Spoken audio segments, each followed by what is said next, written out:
All right, let's go put my favorite digital locks on a building. I'm going to be doing 2 of these. These are the Schlage digital deadbolts, and below it I mount a non-locking doorknob. And these are great. Let's go do 2 of them. It's Friday. Come on. Oh, and a side note, I always bring my own 9 volts because sometimes the ones that come in them have been on the shelf for a million years and they're bad. And sometimes you'll get one where it's just not in the box. So things that you learn over time, bring your own. So before I mount this on the door, I'm going to key it to their existing key.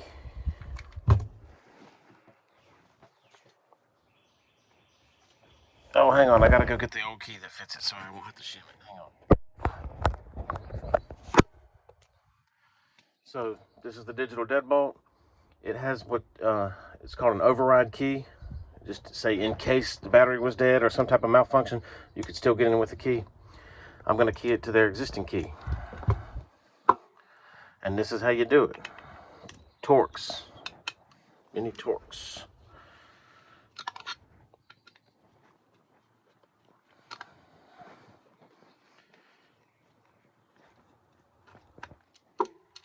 This is going to be boring.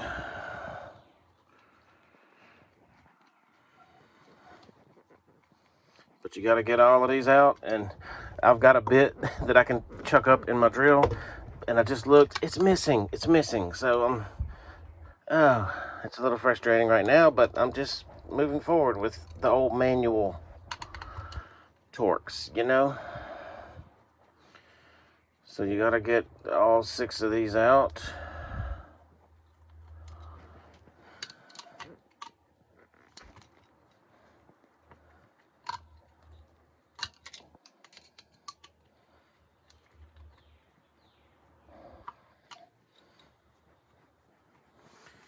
And I think there's one hiding right here. Yes, there is.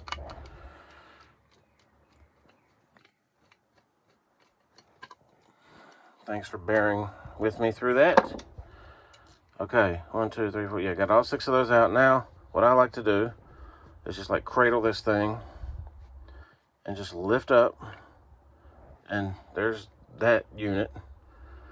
I'm just gonna rest it right there. And what I want is right here, the cylinder. Oh, see the thing? Where'd that go? What was that? Yeah, this thing always falls off. It's like a little Bible hugger. That sounds funny. This is the Bible of the, and this thing hugs it, okay, like that. And this thing's just kind of, chilling. It's just floating in there. So just rest that over here. Get the little Bible hugging thing off. Then you got this rubber thing. And then that, and then that. I take them all off at once, like this. Okay. And then just stack them how they came off. Okay. Remember that the tailpiece is going this way. And this is just like rekeying any other cylinder.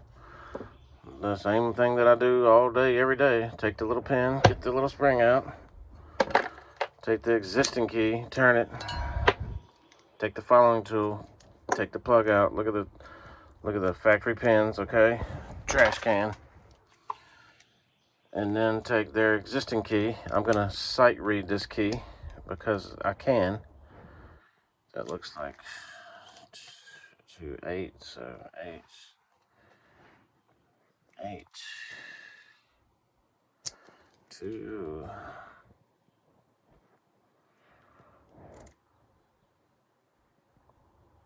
Three. So far, so good. I say 4.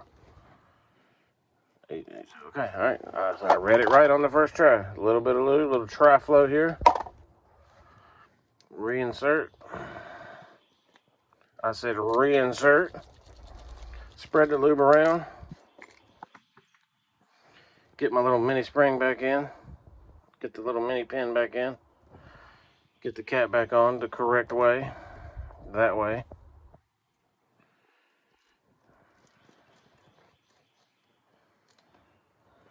Test it, see if I got the back cap adjusted right. I don't. See how I can't get the key out? That's because my back cap is too loose. I'm going to go 2 clicks. Test it again. Still hard to get out. Yep, so I need to go some more clicks. Oh, it was way off. Yeah, I get it. Oh, awesome.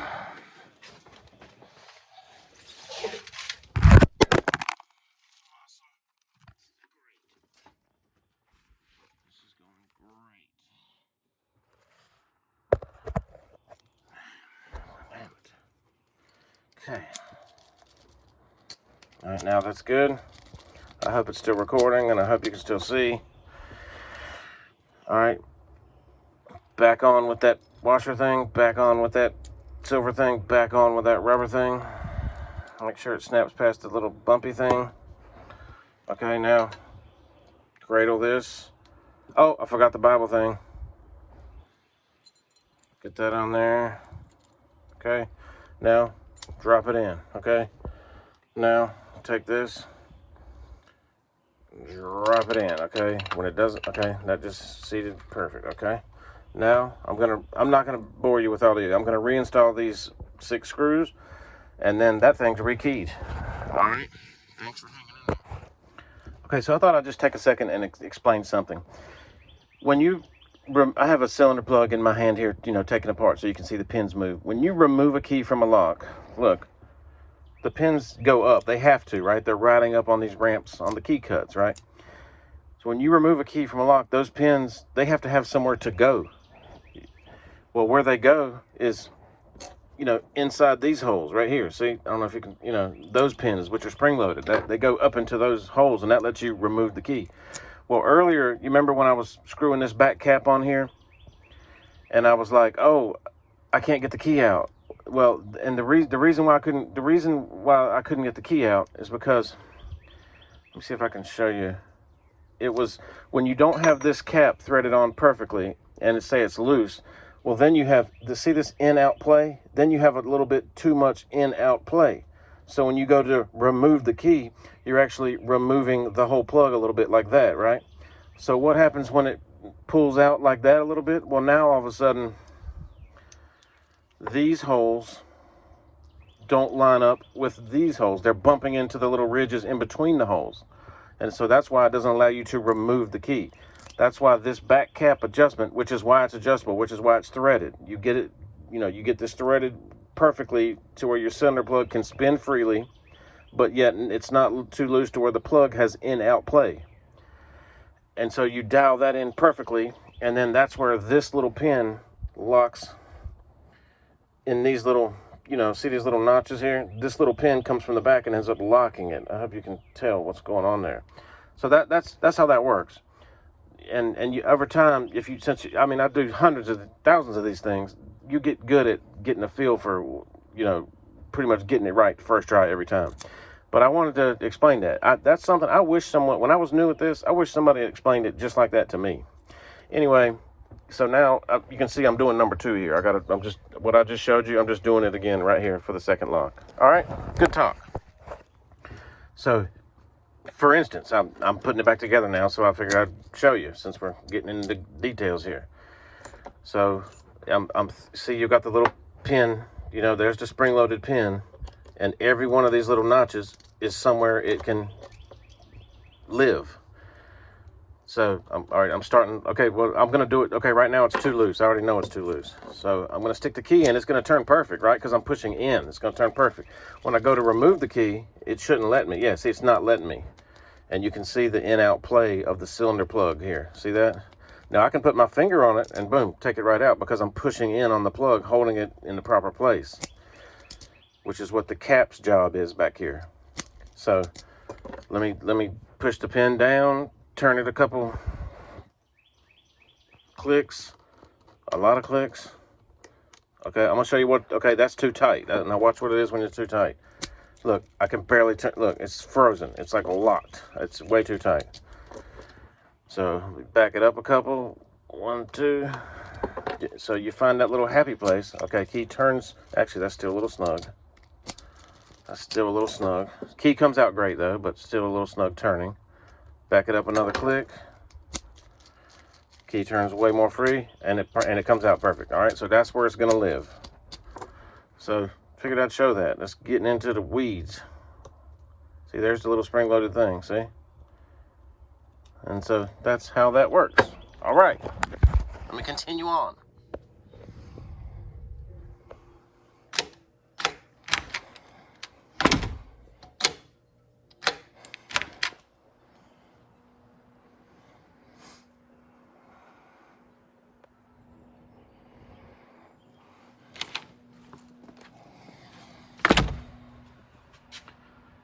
God, they look good, don't they?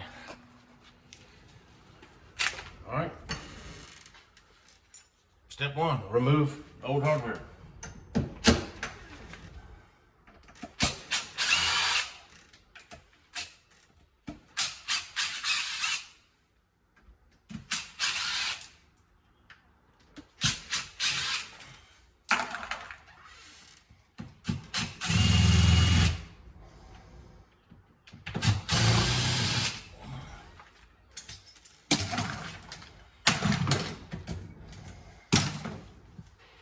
She gone.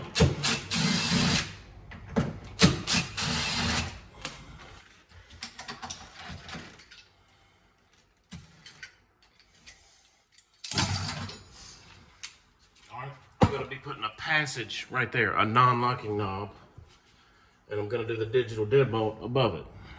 And I wish the lighting was better. Alright, I got the passage on. Something I want to mention. This is the latch that comes on a regular locking doorknob. See, it has the little dead latch, the little, that thing. The passage ones do not have that because it's just a passage doorknob. It doesn't need the dead latch feature. So what that means is when you close the door, it's going to be a little bit of, see that, in-out play, where before there might not have been. So take your time and get that latching perfectly. I'm going to actually move that strike. I want it to be a little bit tighter like that. Get that perfect how you want it, because that affects where you want your deadbolt to throw properly into to that hole, into the strike hole. So take that time and get that right. So a lot of people just throw that on there and it is what it is, but no, then you're not compressing the weather stripping like it was, I mean, let's don't go backwards here, Okay, so I've only got one screw because I'm just in testing mode here, but look, I went down that much because it wasn't latched, it was riding low. I'm gonna cut that wood out right there too. But what I'm getting at is now I've got it compressing the weather stripping like I want. Like you like that, okay? I'm getting this all dialed in just like I want it. You know what does a great job of getting that wood cut out? This. She good. Also, when I get everything like I want it, look, I use good screws. Big, long, 1-inch, nice screws, okay? That's just what I do. I know the lighting's not great, but now I'm just gonna, in real time, I'm gonna mount that digital deadbolt. I'm gonna start with the latch, which is adjustable back set, but I want it on 2 3/8.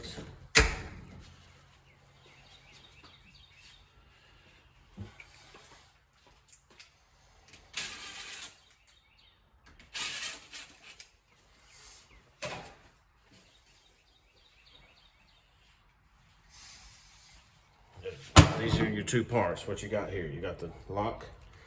You got this wire that you want to feed on top of the latch. Okay, this wire is going to go on top of the latch here. I'll go ahead and stick that in. Also, you want to turn this towards the hinges to get it timed correctly. Get my wire threaded. Okay, I'm just going to let that rest, if it will. Okay. Now, this is a crucial step if you're ever installing these. Okay. God, the lighting is terrible. This little thing right here, you want to make sure that is pointed down. Can you see that? You want to trust me, that needs to be down. All right, now I'm going to see if I can get this part on, and you got to get the wire threaded through here perfectly. So what I do is hold with one hand like that, and then if you can ever get it to, yeah, there you go. That little plastic thing acts as a little helper. All right, I'm just gonna get these started. These usually line up great. I swear these it's very user friendly. Yeah, see, look, they line right up. I'm not full tight because I want to, you know, line it. Okay, that's perfect. And then visually get that one square, which it is. And then I use a hand screwdriver because I want to feel what's going on here.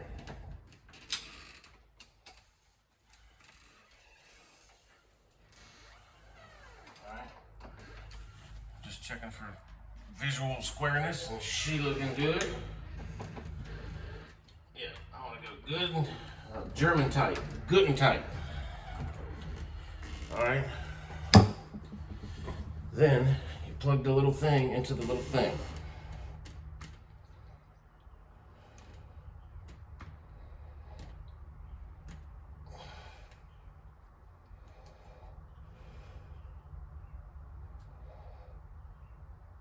Just like that, okay? Then you get your 9-bolt. I'm using a new one. I'm not using the one that came with it. I'm using a new one, fresh from Dollar General. I'm gonna plug it up, you're gonna hear a beep. Then you do the little custom routing of your wire, which is nothing fancy, but you do have to do a funky little twist like that. The battery literally just floats there, look, done. Now my cover. This is nothing in the world but a cover with a thumb turn on it. And the 2 screws, of course. So you do have to time it, you know, but you can see it with your eyeball, like that, see? She's timed. I'll just get that started by hand so I can let go. Yeah, man, I mean, you this in real time, you're seeing, this is how difficult they are. They're awesome, they're so installer friendly. But just like everything with me, anybody, you know, I'm not just bolting stuff on a door. It's the latching and stuff that matters. I get all the stuff latching good. That's where it counts, you know. So I'm gonna test it for locking. Just hit the top button. Yep.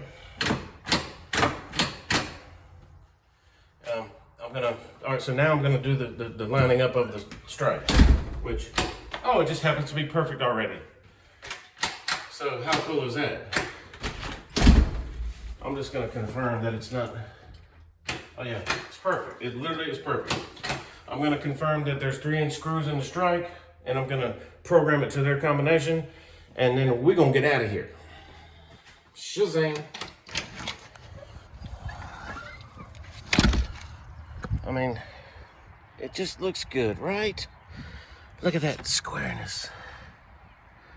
The eagle eye don't lie. Oh, also, I gotta try their, let me confirm that their override key works. I could tell you something about that too. It is super awkward to use this key, but it's supposed to be. You're never supposed to use this unless it's some type of malfunction. But when you use it, watch, that plug is gonna go in like it's broken, watch. See that? See that? People have called me and said, yeah, my thing's broke. No, she ain't broke. See, I'm locking and unlocking it. That's what engages it, that little in-out thing. It's very awkward. But it's not meant to be used. It's meant for only in case of a malfunction. So she good. Okay, like I was saying, I'm gonna confirm that you have the 3-inch screws, which it did not. So we're gonna make it happen. You hear all that racket? That's that screw grabbing the stud behind the door frame, which that's what you want. Send another one.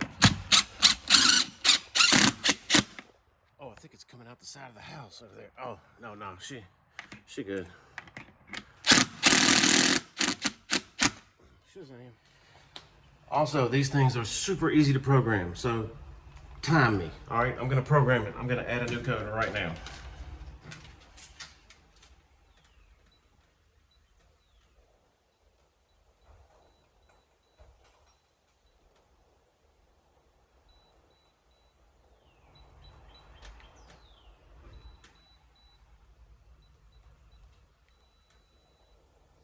Done. I'll test it. Locked. I'll wait for the clutch. Okay, it's locked. We'll test the new code. Unlocked. Program, okay? Now who can't do that?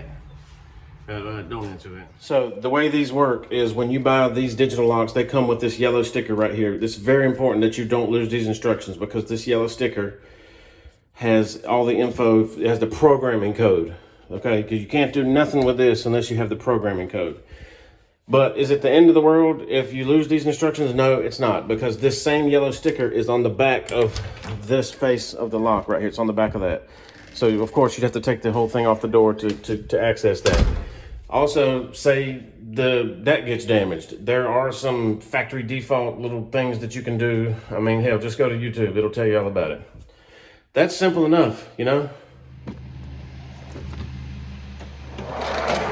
And that's how you do that. 2 of them installed, tested, approved. She good. Let's go. One more thing I want to add. What's cool about these? Whenever I go to a place of business and install these locks, the people that work there love them so much. They're like, hey, can I schedule you to come put one of those on my house, please? Sure, thank you. How many you want? What color you want? Let's go.